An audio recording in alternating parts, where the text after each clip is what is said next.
अभी मत बोलिए, इसको रिकॉर्ड कर रहा हूँ।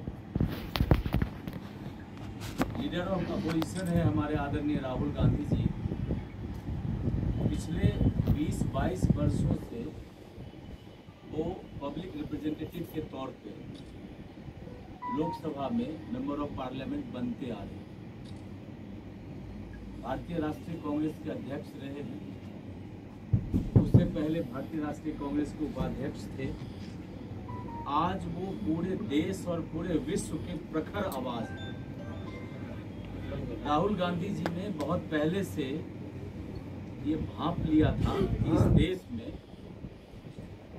लगातार कैसे एक पार्टी की सरकार बन रही है, जबकि सरकार कोई भी रहा हो उसका एंटी इनकम्बेंसी होता ही है। वही महंगाई है, बेरोजगारी है, ऐसी अनेक चीजें हैं। जैसे मैं कई बार कहता हूँ कि जो हमारा सामाजिक ताना बाना है वो सब नस्तो नाबूद कर दिया गया है। सामाजिक जो एक समरूपता है, समरसता है, वो खत्म हो चुका है। व्यापार और आर्थिक जगत बिल्कुल नीचे हाशिए पे आ गया है और विदेश नीति, देश की नीति, तमाम समाज की परंपरा सभी ताक पे रख दिए गए। ऐसे में राहुल गांधी जी जब भी कोई बात बोलते हैं तो बहुत तौल के बोलते हैं। इसका एक नहीं अनेकों प्रमाण है। कोविड के अंदर क्या होगा, उससे पहले उन्होंने कहा जो नोटबंदी लेके आए मोदी जी, उसके विषय में कहा कि ये एक हिसाब से लूट है और नतीजा हुआ कि जितने 1000 करोड़ रुपया बाहर थे उतने ही बैंक में फिर चले गए। इससे साबित हुआ कि कोई काला धन था नहीं, एक ढिढोरा था।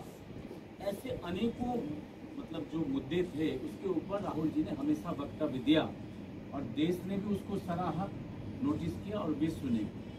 आज जब मोदी जी अपने नमस्ते ट्रंप साहब से बात करने की आवश्यकता थी, तब भी वो दोस्ती के नाम पे एक लफ्ज नहीं बोल पाए। काहे बात कर दोस्ती?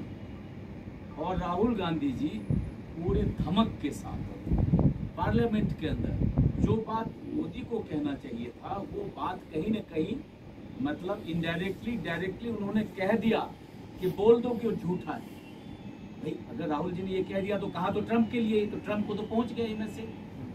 तो जो 56 इंच की सीने की बात थी वो उनमें दिखता नहीं, केवल बातें। ऐसे अनेकों मुद्दे हैं, लेकिन जिस कारण से सरकार लगातार बनती जा रही है अराजक अनैतिक पार्टी की, उसको ध्यान में करते हुए उन्होंने अपने एंगल से इसकी जांच पड़ताल बिठाई और उस जांच पड़ताल के अंदर ये आया कि 5 तरीके से वोट की जो है कहीं न कहीं उसका मतलब एक दुष्परिणाम सामने आ रहा है, डुप्लीकेसी है। तो ऐसे में जो चुनाव आयोग है देश का, वो चुनाव आयोग स्वतंत्र इकाई है जो संवैधानिक संस्थान है, लेकिन कर क्या रही है कि जब भी चुनाव आयोग के खिलाफ कोई आवाज उठती है तो चुनाव आयोग के पक्ष में सरकार आ जाती है, जबकि सरकार का चुनाव आयोग से स्वतंत्र इकाई है, उसका कोई मतलब नहीं है। अगर मान लीजिए कोई और आता है तो नहीं तो प्रेस मीडिया के लोग आ जाते हैं उसको बचाने के लिए। तो ये इस हिसाब से देखा गया कि स्वतंत्र रूप से जो जांच पड़ताल हुआ उसमें साबित हुआ कि वोट की चोरी के कारण एकमात्र बेंगलुरु में एकमात्र विधानसभा महादेवपुरा को लिया गया, जिसमें 1,250,000 वोट की चोरी हुई। और ऐसे महाराष्ट्र में भी हुआ है अनियमितता, ऐसे हरियाणा में हुए और ऐसे देश में हर जगह हो रहा है। अभी जो SIR बिहार में होना है, दिल्ली में होना है, उसमें 65 लाख लोगों को हटा दिया गया। जब पूछा गया कि भाई बताओ तो क्या है, तो उसमें निकल के आया है कि एक एड्रेस है मुजफ्फरपुर का, उस एड्रेस के ऊपर 267 वोट है और वो छोटा सा मकान है 1 कमरे का। ऐसे एक जगह 247 आया है। तो ये एक विशाल और बहुत बड़ा मुद्दा है जो देश को दीमक की तरह खाया जा रहा है। ऐसे में राहुल गांधी जैसे प्रखर वक्ता जो देश की भलाई चाहते हैं, समाज और में चेतना जागृति लाना चाहते हैं, हम सब कांग्रेस पार्टी के लोगों के लिए ये बहुत बड़ा विषय है। क्योंकि आज इंडिया गठबंधन की बात करें तो शरद पवार ने बहुत मजबूती से कहा, अखिलेश यादव ने कहा है, इवन उद्धव ठाकरे जी ने कहा है, संजय राउत जी ने कहा है। और इनके जिस बैसाखी पे ये सरकार है, चाहे वो चंद्रबाबू नायडू हो चाहे नीतीश जी हो, अंदर मन में अंदर खाने उन सब ने भी ये स्वीकार किया कि गलत हुआ है। तो ये बहुत बड़ी त्रासदी है इस समय देश के लिए। तो जब बाहर के लोग भी हमारे साथ आने को तैयार हैं, तो जो कांग्रेस का परिवार है, 150 साल पुरानी पार्टी है, हम सब की नैतिक जिम्मेवारी है कि जो राहुल जी ने कहा है उसको आप पहले देख लें। ये आदेश निर्देश हमारे जो महबूब नेता हैं दिल्ली प्रदेश के अध्यक्ष आदरणीय देवेंद्र यादव जी ने, और यहाँ जो हमारे नेता हैं आदरणीय राजकुमार जैन साहब, जिनके कथनी करने में कोई अंतर नहीं है, और जिस मुस्तैदी के साथ, जिस हौसला अफजाई के साथ, जिस तजुर्बे के साथ, जिस जुनूनी ताकत के साथ राजकुमार जी कोई भी काम कर रहे हैं, हमें फक्र है। मैं पहले भी अभी बोल के कहीं से आया हूँ कि ये एक मिसाल है। ऐसे में बहुत अच्छा उन्होंने एक जगह चुनी है जहाँ हम सब लोग बैठ के देखेंगे।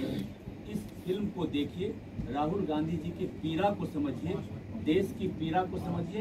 इसी जो इलेक्शन कमीशन है, चुनाव आयोग है देश का, उसकी बेईमानीपन देखिए, और इसको देख के हम सब लोग निर्णय लेंगे। फिर हम लोग संकल्प लेंगे। हम लोग एक ट्विटर के जरिए उसको हमने दिया है कि हम भी राहुल गांधी जी के इसके साथ हैं, जो उन्होंने उजागर किया है। अपने लोगों को संकल्प लेके जाना, इसी तरह से ये क्रम जारी रहेगा। और मैं राजकुमार जी का फिर से साधुवाद और धन्यवाद करता हूँ कि बहुत अच्छे तरीके से इस काम को दिखाया भी जा रहा है, और साइकिल यात्रा के लिए भी मैं सबको अग्रिम शुभकामना देता हूँ। कितनी देर का है? 5 मिनट का, 8 मिनट का है, बस संक्षिप्त।